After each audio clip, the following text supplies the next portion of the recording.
আলহামদুলিল্লাহ। অবশেষে আমার ব্রয়লার মুরগি সবগুলোই বিক্রি করে ফেললাম। আসসালামু আলাইকুম। আশা করি সবাই ভালো আছেন। আল্লাহর রহমতে আপনাদের দোয়া আমিও ভালো আছি। আমি মোট ১২০টা মুরগি উঠিয়েছিলাম আর ১২০টা মুরগির মধ্যে এখন পর্যন্ত ৩৪ দিন বয়সে এসে আমার ১০৯টা মুরগি আর আছে। ৩৪ দিন বয়সে এসে সবগুলো মুরগি বিক্রি করে দিতে হচ্ছে, তার কারণ হলো এখন আবহাওয়াটা একটু অন্যরকম। রাত্রের বেলাতে প্রচুর পরিমাণে ঠান্ডা পড়ে এবং দিনের বেলাতে প্রচুর গরম হয়। আর আমার ঘরটার একটু সমস্যা থাকার কারণে, যার কারণে দুপুরবেলা এসে ঘরের টেম্পারেচার ৩৫, ৩৬, ৩৭ ডিগ্রি পর্যন্ত টেম্পারেচার উঠে যায়। যার কারণে অতিরিক্ত টেম্পারেচারের কারণে মুরগিগুলো সেরকমভাবে নিঃশ্বাস নিতে পারতেছে না, যার কারণে স্ট্রোক করেও আমার কিছু মুরগি মারা যায়।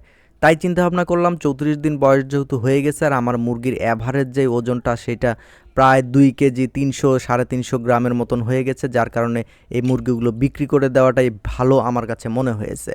যার কারণে আজকে মুরগিগুলো বিক্রি করতেছি। আমি কোনো পাইকারের কাছে বিক্রি করতেছি না, এইটা আমার পার্শ্ববর্তী এলাকায় একটা ইফতার মাহফিলের জন্য তারা মুরগি নিবে, যার কারণে আমাকে অনেক বেশি জোরাজুরি করে ধরেছিল।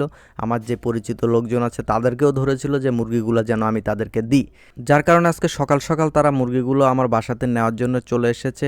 এই মুরগিগুলো আমি এক পিস করে ধরে আমার যে এখানে যে ক্যারেট আছে সেই ক্যারেটের মধ্যে ভরে তারপরে আমি ওজন দিয়ে দিচ্ছি। এই মুরগিগুলো আমার বাসা থেকে জবাই করে তারপরে বস্তাবন্দি করে তারা এটা তাদের বাসাতে নিয়ে যাবে।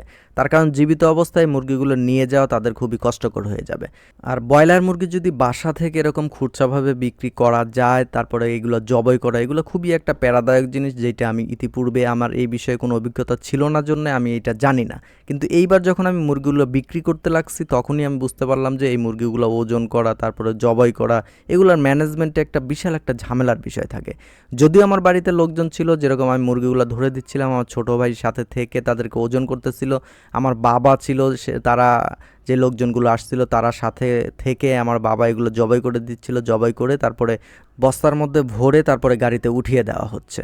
জীবনের প্রথম এই বাণিজ্যিকভাবে ব্রয়লার মুরগি পালন করে আমার কত টাকা লাভ হলো না লোকসান হলো, আমি কত টাকা দরে বিক্রি করলাম, এই বিষয়টা যদি আপনাদের জানার আগ্রহ থাকে বা আপনারা জানতে চান, অবশ্যই আমার এই ভিডিওর কমেন্টে এসে লিখে যাবেন। আমি পরবর্তীতে একটা ভিডিওতে অবশ্যই আমি বলার চেষ্টা করব আমার এই পুরো ব্রয়লার মুরগি লালন পালনে আমার যে খরচটা হয়েছে এটার পুরো একটা হিসাব ডিটেলসে আমি একটা ভিডিও বানিয়ে দেওয়ার চেষ্টা করব ইনশাল্লাহ।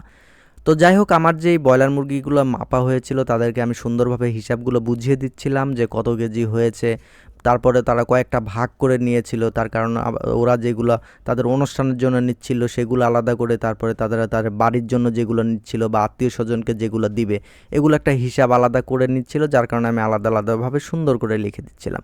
যাই হোক, আমার সারা মাসের যে অক্লান্ত পরিশ্রম বা জীবনের প্রথম এই ব্রয়লার মুরগি পালনের অভিজ্ঞতা, এটা মোটামুটি সব কিছু মিলিয়ে আলহামদুলিল্লাহ ভালো ছিল।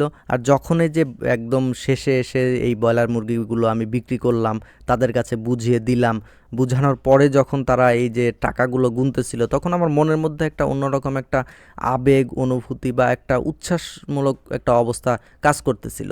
যাই হোক, তারা সব কিছু হিসাব টিসাব করে টাকাগুলো দিছে। টাকাগুলো দেওয়ার পরে তাদের যে গাড়িটা ছিল সেটা আমি উঠিয়ে তারপরে রাস্তার দিকে দিয়ে দিলাম। তো যাই হোক, আজকের ভিডিওটা এই পর্যন্তই ছিল। তো দেখা হবে আবার নতুন কোনো ভিডিওতে। ততক্ষণ সবাই ভালো থাকবেন, সুস্থ থাকবেন। আল্লাহ হাফেজ। আসসালামু আলাইকুম।